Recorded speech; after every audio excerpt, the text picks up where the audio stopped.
ওই যে এখানে উষা যারা মনে করছে দূর হইলে জায়গাতে কোনো মতো কইরা এটা কইছে রেমা খালেঙ্গার রাস্তার রিপেয়ারিং এর কাজ চলতেছে।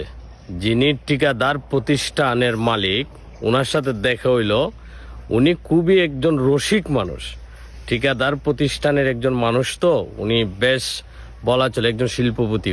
উনি খুব রসিক মানুষ। উনি বলছেন যে রিপেয়ারিং এর কাজ চলতেছে, বুড়া বেডির তো গাল সাবা বাঙ্গা লিপস্টিক লাগাইলে কি আর 18 বছরের মেয়ে হইবনি।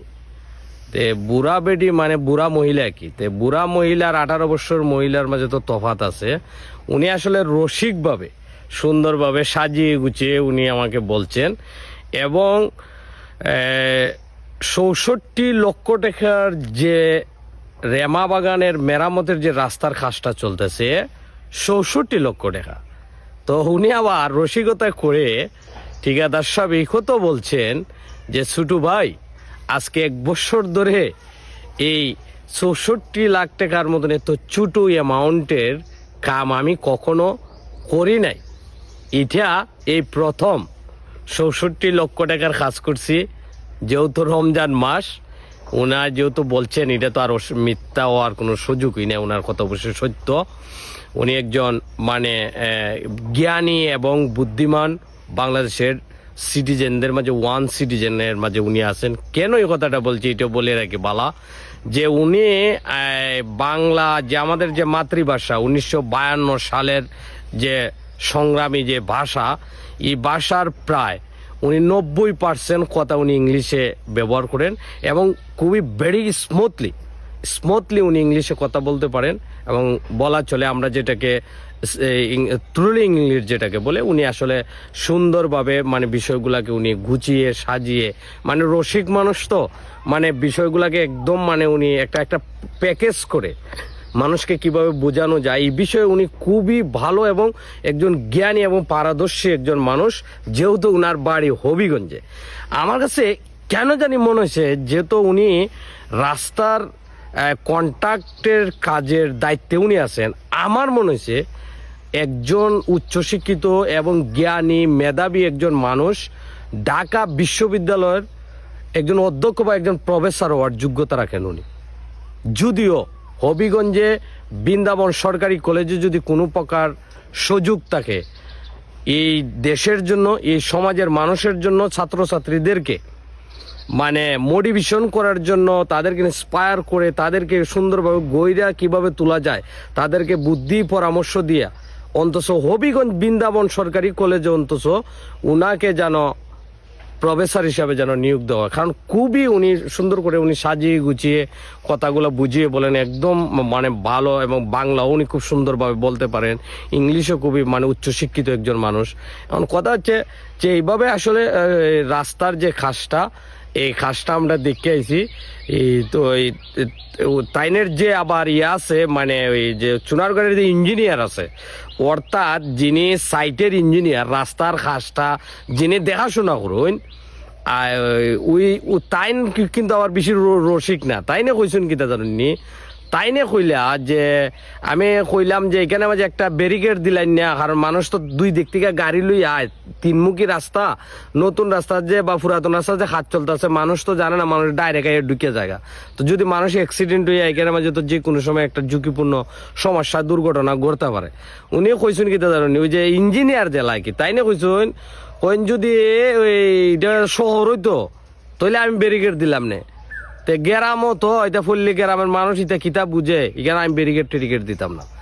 তো রসিকতার কথা, এটা কোনো নিউজ টিউজ করতেছি না আমি।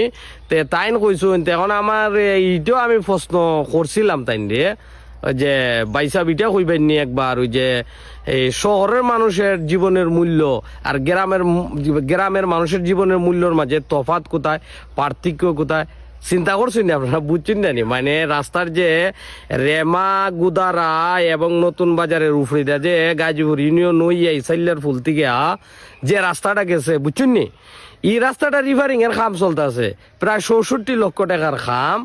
আর যিনি ইঞ্জিনিয়ার তদারকি করতেছুন তাই নিয়ে কইতেছুন কি তা জানি যে যদি এটা শহর হইতো তাহলে তাই এমনি করলাম না, গ্রাম দিকে তাই এমনি করতাছুন নাকি তাই তো এমনি এরা এমনি করে খরুক দে আমরা কিটা আইসে গেছে। কিন্তু মজার বিষয় হইলো যিনি কন্ট্রাক্টর উনি কিন্তু খুব রসিক মানুষ, খুব মজার মানুষ। মজার মানুষ ওনার কিন্তু অনেক নেতাও ওনার পরিচিত। এবারে এখানের মাঝে অনেক নেতারা ওনার সাথে হয়তো কথাবার্তি হয়েছে, তাইনের সাথে গেছে, যোগাযোগ রাখছে।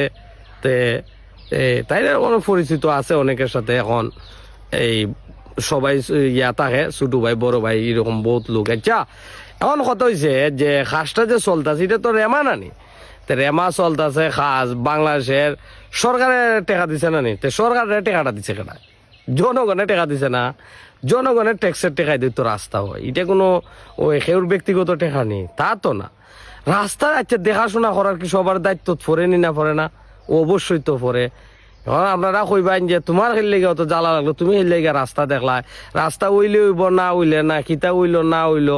আচ্ছা কইছে আমি একবার কইছি নি আপনারা যে এখানে রাস্তার মধ্যে নিয়ম হয়েছে, এই কথা আমি কইছি নি?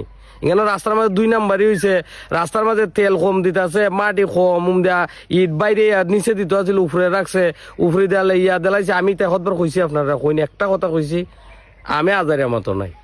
কারণ যে জায়গার মাঝে ইঞ্জিনিয়ার সাহেব কইসুন এটা শহর হইলে এমনি বুঝবা, এবারে কন্ট্রাক্টর সাহেব যে জায়গার মাঝে কইসুন বুড়া বেটিরে যত সাজাও গাল মুখ ভাঙ্গা, ই বেটিরে লিপস্টিক লাগাইলে কোনো বেটি আর জোয়ান হইব নি।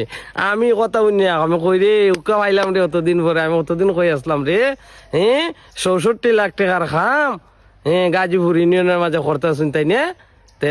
কত সুন্দর কথা। আমি ছিল কন্যা রসিকতা উনার পরে আমি চিন্তা করলাম অত সুনাম ধন্য একজন মানুষ, এত সুদক্ষ শিক্ষিত মানুষ, একজন সিভিল ইঞ্জিনিয়ার, একজন ডিপ্লোমা ইঞ্জিনিয়ার, তারা যদি এই কথা বুঝে আর আমি বুঝতাম না। পরে আমি কিন্তু এটা খুঁজতে কইছি না তেল কম দেখ না তাইনে, না গাতা বেশি তা হোক, না পানির মাঝে তাইনে ইয়া ডালাই ডালিয়া দোকা, নাইলে ইয়ার ফিস ডালিয়া দোকা। আমরা কিতা এটা কইতাম? আমরা তো দেখছি খাম হইতেছুই, আমরা দেখিয়েছি না কত আপনারা খাম দেখতে শুনেন ঠিকানা আমার কিতা কথা? আমি কোনো কইছি নি খাম বেশি হয়েছে না কম হয়েছে? তা আমি কোনো কথা কইছি নি? 13 তারিখ থেকে খাম শুরু হয়েছে, আজকে 26 তারিখ, 64 লক্ষ টাকার খাম শেষ হয়েছে, কথা কোনো আমি আপনারা কইছি নি? তখন যদি আপনারা তারিখ টুকাইয়া বার করিয়া কইন ও মাই গো 13 তারিখ খাম শুরু হয়েছিল, 26 তারিখে খাম শেষ হয়ে গেছে গিয়া, 64 লক্ষ টাকা বেটা লুই গেল গা, বেটা 64 লক্ষ টাকা লুই গেল গা। ওই 5-7 দিনের ভিতরে বেটা কিতা করলো রে? 10 দিনের ভিতরে বেটা কিতারে খামটা করলো? যদি এটা তোমরা কতো আমি কিতা করতাম? তো আমার কোনো কিচ্ছু করার নাই। আমি গেছি, রাস্তা দেখছি, সুন্দর লাগছে, আমি আইছি, এটা কোনো আমার কথা নেই। 64 লক্ষ টাকা অনেকের কাছে 64 পয়সার মতো, যারা কোটি কোটি টাকা আতা এরা দ্বারা 64 লক্ষ টাকা খুঁজতা না, 64 পয়সাও খুঁজতে, 64 পয়সার মতো। আমি গেছিলাম রসিকতা আজকে শুনছি যে একটা ভালো লাগছে আমার, আমি খুশি, ভালো লাগছে। অনেকে দেখছে, তো দেখে পরে আমারে কইছে তুমি পাইছো নি, বুঝ পাইছো নি? তা আমি কই বুঝ পাইছি। তো তুমি খুশি নি? খুশি না? আমি কইছি খুশি। তে এখন পরে দেয়া আমি আইছি কি তে আইয়া আমি কিতা করতাম? শহরের মানুষ আর গ্রামের মানুষ না, ব্যবহার তো ব্যবহার হই। তো এখন আমি কিতা করতাম? আমি আইয়া ওই একটা স্টেল লাগাইছি আপনার খাড়া করিয়া লাগাইয়া আমি ফিসিটা খারিয়া ওই ওই যে ফুতি আছে না নি, ওই ফুতির বইটা বার করলাম। পরে ফুতির বই বাইর করে তোমরা আমি ওই ফুতি উনাইলাম কি